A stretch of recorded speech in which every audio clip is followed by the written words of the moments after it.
So I'm at the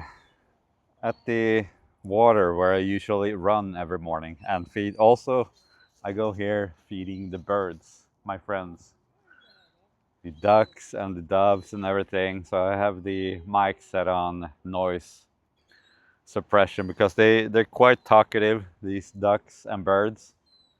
They tell their life stories and I talk back to them, tell them my life story. That's one of the benefits of being sober. After a year or so, you unlock bird talking. So that's a good thing.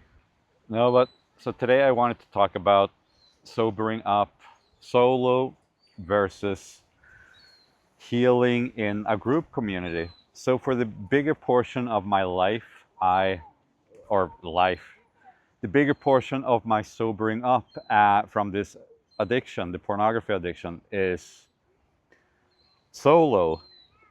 And I never really knew or understood how much healing is being done when you participate in group community healing, like therapy or these free SLAA meetings, sex and love addicts, for example. There are a ton of different versions of it. And there's some type of healing in your nervous system that occurs when you sit in a group of other men.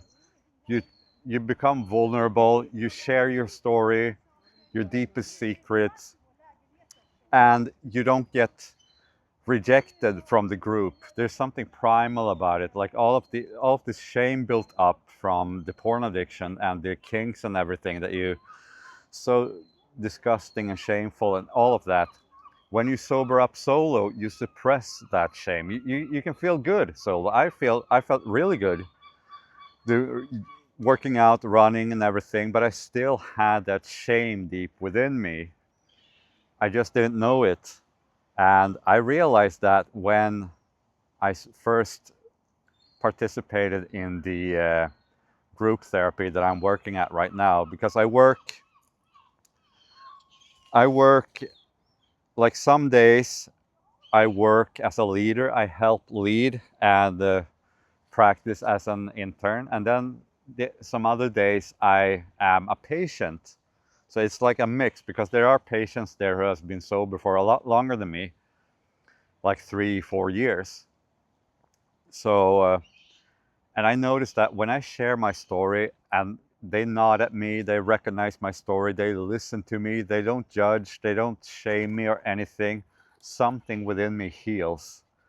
It's very primal. I cannot put words to it. I just know that something in me heals. How it works, I don't know. I don't really care either. I just know that it works. It hits your nervous system. And I don't think anyone can truly heal from pornography addiction unless you do it in a group brotherhood and you open up, you speak it out loud, you speak your secrets, everything that you've suppressed, you have to be able to speak them out loud to other people. You have to share it. You have to feel that you can talk about it. You have to expose the shame. And then that shame gets killed when the response is acceptance from the group. It's so, so important. So that's what I wanted to talk about in this video. So I highly recommend that you, as a porn addict or sex addict, sex and love addict, you try one of these SLAA meetings. They're free. They're everywhere in the world. If you can afford it, even better, then group therapy for sex addiction is the absolute best because there's a lot more focus on you, and there's something also when you pay for your treatment. When you have a stake in your own recovery, you also take it more seriously. You heal better and faster. But if you just want to try it out first, then absolutely go to SLAA. I think there's something called PAA right now, Porn Addicts Anonymous. So check those groups out.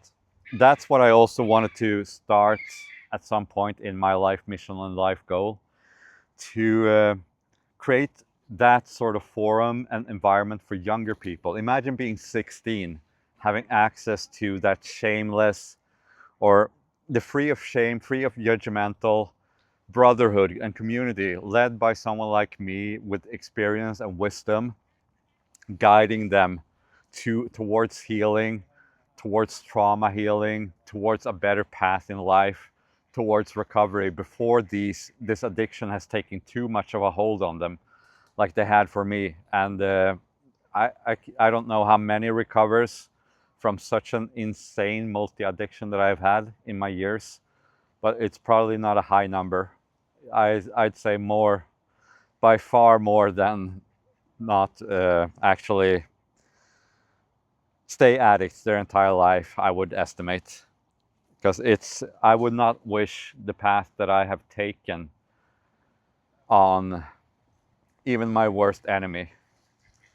But again, I don't regret it, because I'm also turning that darkness into something much better. So it's become a seed of positivity, something that I can use to help others and be of service. And because I've taken care of myself and done so much internal work with me and feeling so at peace, I have so much to give. And so that's what I'm doing every single day, giving. And being able to give also makes me able to receive much more. It becomes a positive cycle. So because when you're an addict, all you think about is receiving, taking, wanting, needing. There's nothing in you that feels like wanting to give, because you're not capable of giving when you're deep in that addiction cycle.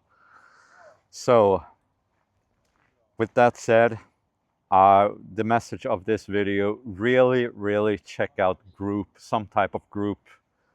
You can do it online as well, but I would recommend, if possible, you do it in a physical live environment.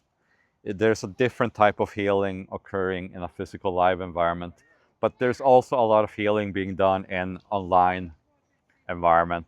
There's also a specific type of energy there, as long as you do it with your voice and with your face. Because there's not much healing done when you're being anonymous in a forum typing. It's similar to porn when you're browsing that anonymously. It's the shame you're hiding. You have to stop hiding. That's the whole thing. You have to open up. That's how you heal your nervous system. Anyway, leave a comment, leave a like, subscribe. Until next time, I'm gonna keep feeding my doves and ducks. Bye-bye.